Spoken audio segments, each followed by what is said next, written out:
সুপ্রিয় শিক্ষার্থী বন্ধুদের স্বাগত সবাইকে। প্রকৃতির স্বাভাবিক তাপমাত্রা বজায় রাখার জন্য এবং চাষাবাদের জন্য বৃষ্টি অপরিহার্য। কিন্তু এই বৃষ্টি কি শুধুই জল? তাতে থাকতে পারে অ্যাসিডও। আর সেই অ্যাসিড গাছেদের মৃত্যুর কারণ হতে পারে, নদী পুকুরে মাছেদের নীরব হত্যার কারণ হতে পারে, আর আমাদের ফুসফুসে ঢুকে ভবিষ্যতের জন্য মারাত্মক অসুখ বহন করে আনতে পারে। এই নীরব ঘাতকের নামই অ্যাসিড বৃষ্টি বা অ্যাসিড রেন। কিন্তু প্রশ্ন হচ্ছে, আকাশে অ্যাসিড এলো কোথা থেকে? চলো আজ আমরা আলোচনা করব অ্যাসিড বৃষ্টি বা আম্লিক বৃষ্টি নিয়ে। আমি ডক্টর ববিতা সাহা, শুরু করছি। অ্যাসিড বৃষ্টি হলো এমন বৃষ্টি বা তুষার বা কুয়াশা যার মধ্যে থাকে সালফিউরিক অ্যাসিড, নাইট্রিক অ্যাসিড।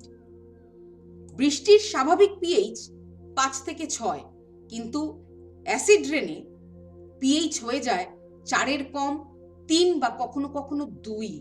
অর্থাৎ এটি লেবুর চেয়েও অনেক বেশি আম্লিক হয়ে যায়। ধরো একটি ব্যস্ত শহর, যেখানে প্রচুর কলকারখানা, পাওয়ার প্ল্যান্ট আর প্রচুর যানবাহন গাড়ি, ফলে প্রচুর ধোঁয়া উৎপন্ন হচ্ছে। সেই ধোঁয়ার মধ্যে থাকে sulphur dioxide and nitrogen oxide. ধোঁয়া আকাশে উঠে যাচ্ছে।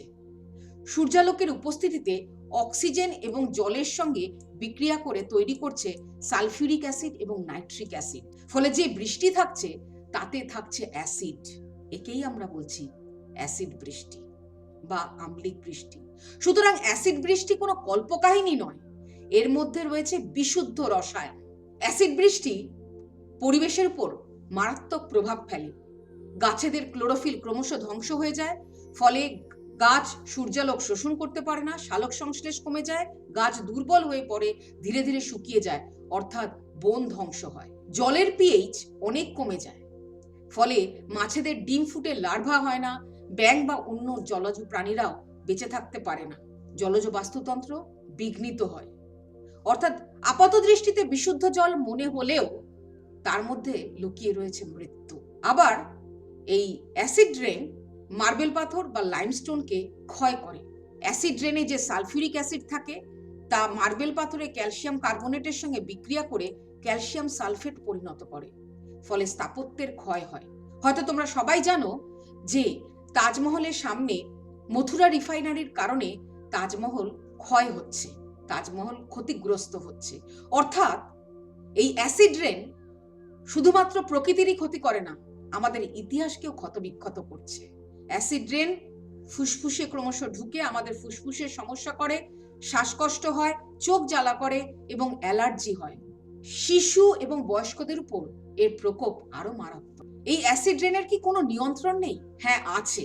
আরো বেশি বেশি করে গাছ লাগাতে হবে, পুনর্নবীকরণ যুক্ত শক্তি যেমন সৌরশক্তি বা বায়ু শক্তি ব্যবহার করতে হবে, কম গাড়ি ব্যবহার করতে হবে, কম সালফার যুক্ত জ্বালানি ব্যবহার করতে হবে, যানবাহনে ক্যাটালিটিক কনভার্টার ব্যবহার করতে হবে, বা কারখানায় ফিল্টার বা স্ক্রাবার বসানো অত্যাবশ্যক করতে হবে। সরকারকে কঠোর দূষণ আইন প্রণয়ন করতে হবে, সবুজ প্রকল্প রূপায়ণ করতে হবে। সবশেষে বলি, অ্যাসিড রেন কোনো দূরের সমস্যা নয়, আমাদের উদাসীনতার ফল। আজ যদি আমরা সচেতন না হই, তাহলে অদূর ভবিষ্যতে এই বৃষ্টি আর আমাদের জন্য আশীর্বাদ হবে না, তা বয়ে আনবে সতর্ক বার্তা। আজকের পদক্ষেপ আগামী দিনের নিরাপত্তা। আজকের আলোচনা তোমাদের কেমন লাগলো? সচেতনতা বৃদ্ধির জন্য বন্ধুদের মধ্যে শেয়ার করে দিন। স্টে গ্রিন, স্টে সেফ, ভালো থেকো।